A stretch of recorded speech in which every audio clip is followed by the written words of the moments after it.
Hey everybody, welcome to another episode of Wild at Heart. Just wanted to update everybody with some things that have been going on, and do not look behind me on my counters or anything. My whole house is like in a shambles because when I'm not working with clients, I'm spending time ordering gear, gathering gear, organizing gear, and there are days when I wonder, oh my gosh, Esme, what have you gotten yourself into? But when I'm not having one of those days, I'm super excited and literally counting down the days. But I wanted to tell you something that happened yesterday that just about drove me out of my mind. So I've been waiting, like, okay, not really patiently, but kind of patiently, for notification that my roof nest, my rooftop tent, was on its way. And I got the shipping notice about a week ago. And then I started tracking it, and it was, I can't even remember where, on Friday. And I thought, well, it's not coming over the weekend. I'm almost certain of that. So maybe Monday. I checked the tracking on Monday, and it was out for delivery. So it was on its way to me, and the estimated time of arrival was between 2 and 3 o'clock. Now, in my mind, it can be a strange place sometimes. I'm just letting you guys know that. In my mind, when they sent me instructions on how to take delivery and everything, I'm thinking, okay, so it's gonna arrive in like I knew UPS or FedEx were not the shipping carrier. Um, it was a company called Estes. But I thought that it was going to arrive in like one of the great big huge UPS van trucks or FedEx trucks, that type of a truck.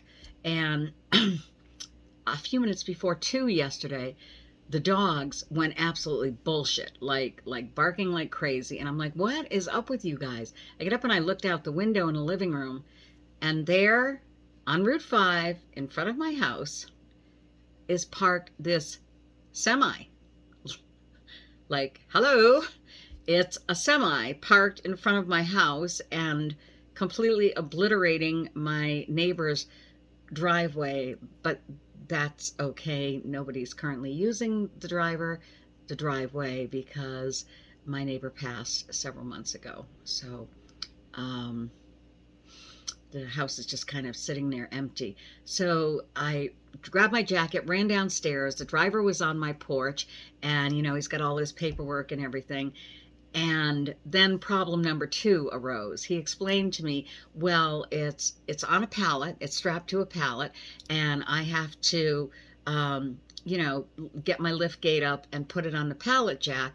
And then he looked around the unplowed driveway with 8 to 10 inches of snow in it, and he was like,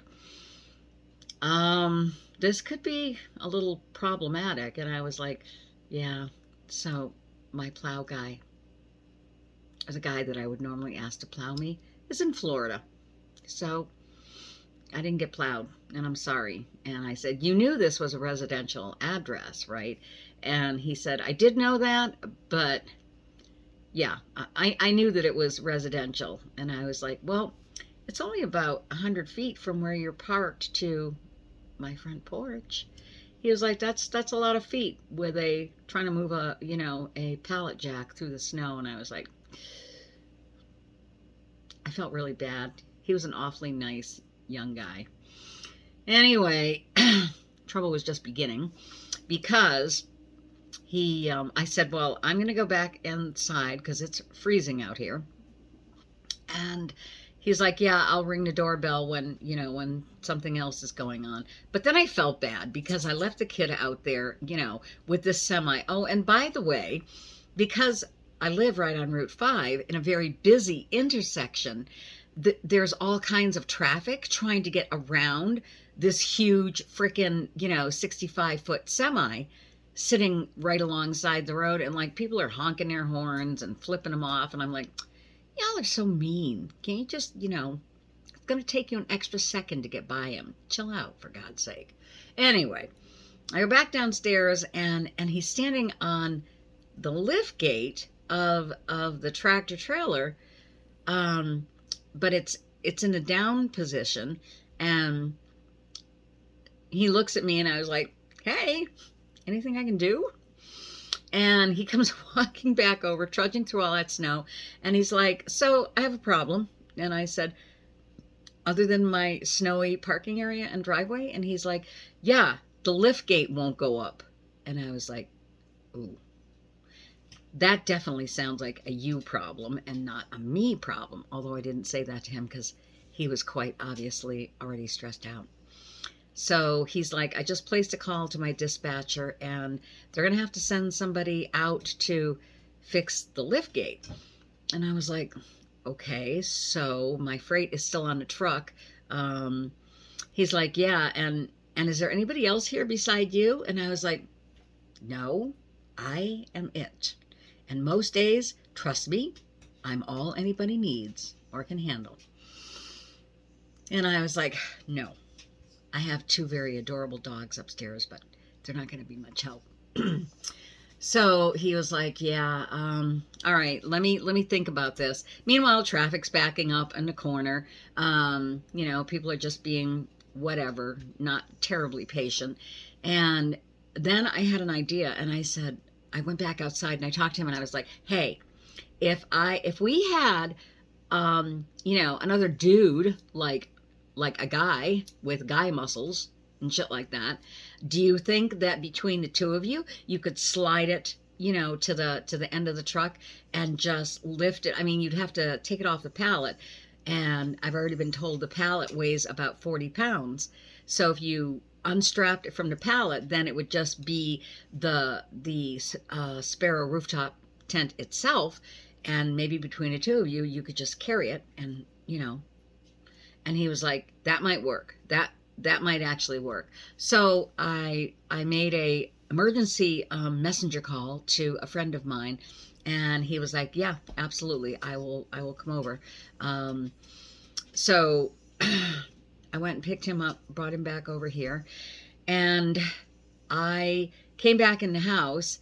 My friend jumped up in the truck to see what was what, and then I came back out again, and then things got really interesting. Um, they had already taken my freight off of the pallet and had it laying on the floor of the truck, and I took one look at that box, and I was like, "Oh my gosh, well, what happened?" Like, I'm going to try to attach not videos, pictures to this video so you can see what the box looked like. And I looked at the driver and I said, "One of the things that Roof Nest tells you, when they're sending you delivery preparation information," excuse me, "if the box that it's packed in looks damaged at all, to take pictures of it and let them help you make a decision on whether or not to accept the delivery or refuse it." So, I mean, this box was in bad shape. It looked like it had been to China and back, and then around, the other side of the globe, and to Japan, and maybe took a brief stay. I mean, it was just, the box was all but disintegrated. It was such a mess. So I took a bunch of pictures of it, and I said, "Well, y'all are going to have to be patient and wait a couple of minutes, because I have to, get in touch with the sales rep that I've been working with and find out what I should do." And the driver was like, "Well, it looks like the actual item is in good shape." And I said, "It looks like that the actual item box got hit by a cannonball right where the roof is, and the roof is made of fiberglass. So I don't share your confidence." So I said, "Let me go see if I can get a hold of them. I'll make this really quick." And then the driver says, Don't hurry on my account. I just got a call back from dispatch, and I'm going to be here for a couple of hours waiting for someone to come and fix my truck." And I felt so bad for him, because he still had to make another delivery that was way on the top of a mountain at a ski area. And anyway, came upstairs, fortunately was able to get a hold of the sales rep that I've been working with at Roof Nest. I sent him the pictures that I took. He was like, "Holy shit, He said, I guarantee you when those things leave here, the packaging is in perfect condition. It's strapped to a pallet. And I'm like, yeah, well, something happened between when it left there and when it arrived here. And I don't know what that something is, but what do you want me to do? He goes, refuse it. Definitely refuse it. My heart sank because I'm like, yay, it's here. I still have 15 days to get it mounted, get it custom, keep working on packing the rest of my gear. And then I find out that, nope, we have to start all over again. Anyway, long story short, I really am going to try to attach the still picture so you can see what that box looked like. I've never done that in a YouTube video before, so wish me luck. And just as a side note, that poor driver was stuck out here before someone came to repair what needed to be fixed on the truck until 6 o'clock at night. He was out there for 4 hours, holding up traffic, putting up with people flipping him off and, tooting their horns, because that always helps, right? I felt bad for him at one point, and I went out and said, at some point, nature is going to call, and ordinarily, because my father drove truck for, just about 50 years, that's not a problem. Y'all can just jump out and, take care of nature. But you're kind of in the middle of Route 5 and in a neighborhood, and that's not going to work. So I'm going to leave the door downstairs unlocked. That's my business space, and feel free to come in and use the restroom if you need to. And he was like, thank you. I was beginning to wonder what I was going to do. So anyway, that's how delivery day went yesterday. Fortunately, Roof Nest got in touch with me right away. Ignore Bella, she's whining over something. Got in touch with me, asked, did I refuse it? Did I accept it? No, I refused it. It's on its way back to you. So they notified me today that they are shipping another unit. So I am just hoping that it doesn't delay my departure date at all. And this video ran longer than I thought it was going to. I had something else I wanted to talk to you about, but I guess that's going to be another video. In my next video, I'm going to be asking for help. But I will say, even though I haven't received my unit yet, based on my interaction with customer service at Roof Nest, I have had nothing but stellar interactions. I am like so pleased with the way their customer service department has handled everything. So that's where we are now. We are still without our Roof Nest. Bella, stop. We are still without our Roof Nest. I am still without our Roof Nest. I say we because I'm looking at both the dogs right now, and of course they're part of the trip. But anyway, the next video I post, I have some questions for anyone who might be able to provide answers or advice to as far as how to manage my questions about carrying firearms when traveling.